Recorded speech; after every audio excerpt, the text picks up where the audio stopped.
This video is a quick example on the most relevant type of cardiovascular conditioning you would need if you mostly train for muscle growth. Not that you should always cram together a bunch of different exercises if you want the best possible hypertrophy outcomes, but sometimes it's practical to complete high-quality sets in a short time window. It is possible to improve your aerobic fitness while doing anaerobic work. I'm only pointing this out because it seems like the prevailing wisdom in fitness nowadays is that building muscle and improving your cardio are somehow at odds, almost as if these two adaptations cannot happen simultaneously.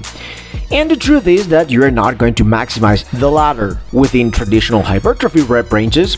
However, be sure that you will be improving your cardiovascular system in the most relevant context for a bodybuilder, meaning the type of cardio that could sustain work at high intensities while getting close to muscular failure. If you think about it, the long-duration steady-state cardio protocol at the end of a resistance training session has almost become a meme in the bodybuilding world.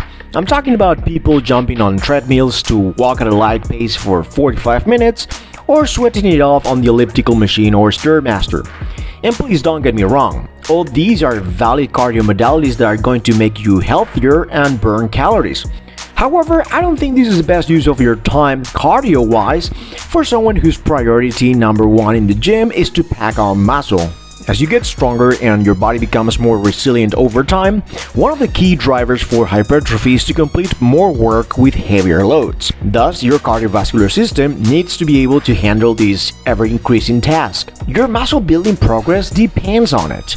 For example, if you can't finish the set of squats for high repetitions, a superset of 2 upper body exercises, or a giant set like the one you're seeing right now because you get out of breath, that means that your cardio is the limiting factor in a set, not your muscles, and you would never want this to be the case as a bodybuilder. Thus, steady-state cardio on a treadmill does not have a good carryover to your performance as a hypertrophy enthusiast. Being able to sustain a physical activity at a low intensity for 30 to 45 minutes is irrelevant from a performance point of view, regardless of how healthy and enjoyable this activity might be for you. The skill you need in the gym is the ability to sustain a strenuous physical activity at high intensities that pushes your muscles close to failure. Cardio for bodybuilding, that is. So back to the clip. First, I push a set of dumbbell press on a flat bench close to failure. Upper body muscles responsible for horizontal pushing stimulated.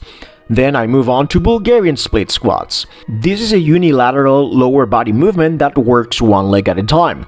I leave 1 to 2 reps in reserve on the first side, and then I proceed to repeat the same on the second and opposite side. The primary muscle movers on the second movement are in the lower body, so there is no muscle overlap with the dumbbell bench press. This also means that my upper body muscles get to rest plenty of time while I effectively perform 2 working sets for legs and glutes. After I'm done with the 2 sets of Bulgarian split squats, I finish off this giant set with dumbbell chest flies. Keep in mind that my pectoralis is almost fully recovered from the first compound lift because this muscle has been resting for almost 3 minutes. In sum, I complete a compound lift for the upper body close to muscular failure, then I do the same for the lower body one leg at a time, and then I revisit the pectoralis muscle with an isolation movement to wrap it up. From a muscular standpoint, all the targeted muscles have been taken close to muscular failure within a relevant hypertrophy rep range. The main takeaway of this video is this: if your cardiovascular capacity fails you in the middle of similar work during your training, you need to rethink the way you do cardio. A heart and a set of lungs that are only accustomed to a 45-minute walk on a treadmill at low intensity are not going to respond the same way if you are to test them in a completely different environment like a giant set. Never violate the set principle, specific adaptations to impose demands.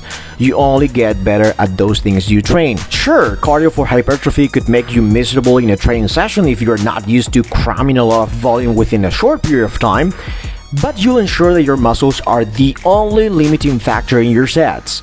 Something that is desirable if you want to get the best possible muscle building results in the long run as a natural lifter. If you found value in this video, please give me a thumbs up, subscribe to the channel, and don't forget to choose all when you click on the bell to get notified every time a new video goes live. Stay fit, stay strong, peace.